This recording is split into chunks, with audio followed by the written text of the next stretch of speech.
Most Americans use rare earth elements every day, without knowing it, or knowing anything about what they do. That could change, as these unusual materials are becoming a focal point in the escalating trade war between the U.S. and China. Stanley Mertzman, a geologist whose specialty is X-ray analysis of rocks and minerals to determine their chemical composition, and who teaches mineralogy at Franklin and Marshall College, explains more about these little-known and fascinating elements, and the modern electronics they make possible. Sponsored 1. What are rare earth elements? Strictly speaking, they are elements like others on the periodic table, such as carbon, hydrogen and oxygen, with atomic numbers 57 to 71. There are two others with similar properties that are sometimes grouped with them, but the main rare earth elements are those 15. To make the first one, lanthanum, start with a barium atom and add 1 proton and 1 electron. Each successive rare earth element adds 1 more proton and 1 more electron. In an electron diagram of a barium element, the last element before the lanthanide rare earth elements. Greg Robson and Pumbaa, C.C. by saw an electron diagram of a lanthanum atom, with 1 more electron in its 5th orbital than barium.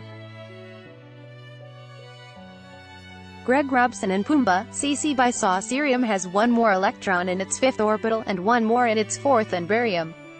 Greg Robson and Pumbaa, C.C. by saw it's significant that there are 15 rare earth elements. Chemistry students may recall that when electrons are added to an atom, they collect in groups or layers, called orbitals, which are like concentric circles of a target around the bull's eye of the nucleus. The innermost target circle of any atom can contain 2 electrons. Adding a third electron means adding 1 in the second target circle. That's where the next 7 electrons go to, after which electrons must go to the third target circle, which can hold 18. The next 18 electrons go into the fourth target circle. Then things start to get a bit odd. Though there is still room for electrons in the fourth target circle, the next 8 electrons go into the fifth target circle. And despite more room in the fifth, the next 2 electrons after that go into the sixth target circle. That's when the atom becomes barium, atomic number 56, and those empty spaces in earlier target circles start to fill.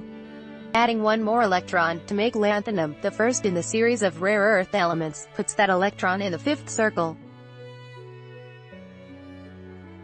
Adding another, to make cerium, atomic number 58, adds an electron to the fourth circle.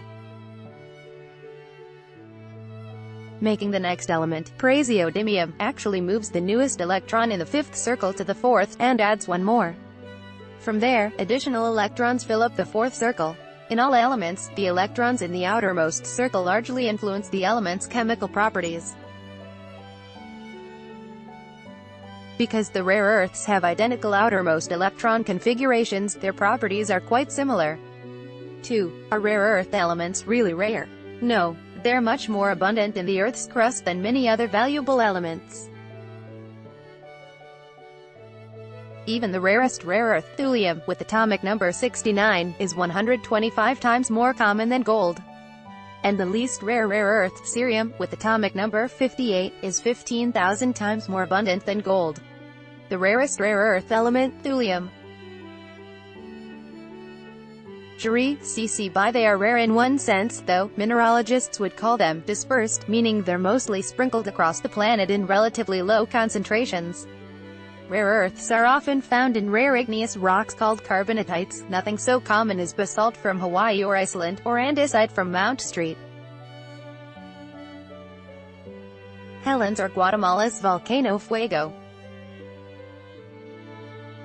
There are a few regions that have lots of rare earths, and they're mostly in China, which produces more than 80% of the global annual total of 130,000 metric tons. Australia has a few areas too, as do some other countries. The U.S. has a little bit of area with lots of rare earths, but the last American source for them, California's Mountain Pass Quarry, closed in 2015. 3. If they're not rare, are they very expensive? Yes, quite. In 2018, the cost for an oxide of neodymium, atomic number 60, is $107,000 per metric ton. The price is expected to climb to $150,000 by 2025. Europium is even more costly, about $712,000 per metric ton. Part of the reason is that rare earth elements can be chemically difficult to separate from each other to get a pure substance. 4. What are rare earth elements useful for? In the last half of the 20th century, europium, with atomic number 63, came into wide demand for its role as a color-producing phosphor in video screens, including computer monitors and plasma TVs. It's also useful for absorbing neutrons in nuclear reactors' control rods. A cube of small neodymium magnets. XRDODRX, Cc by Sa. Other rare earths are also commonly used in electronic devices today. Neodymium, atomic number 60, for instance, is a powerful magnet, useful in smartphones, televisions, lasers, rechargeable batteries and hard drives. An upcoming version of Tesla's electric car motor is also expected to use neodymium. Demand for rare earths has risen steadily since the middle of the 20th century, and there are no real alternative materials to replace them. As important as rare earths are to a modern technology-based society, and as difficult as they are to mine and use, the tariff battle may put the U.S. in a very bad place, turning both the country and rare earth elements themselves into pawns in this game of economic chess. Stanley Mertzman, professor of geosciences, Franklin. Read the original article.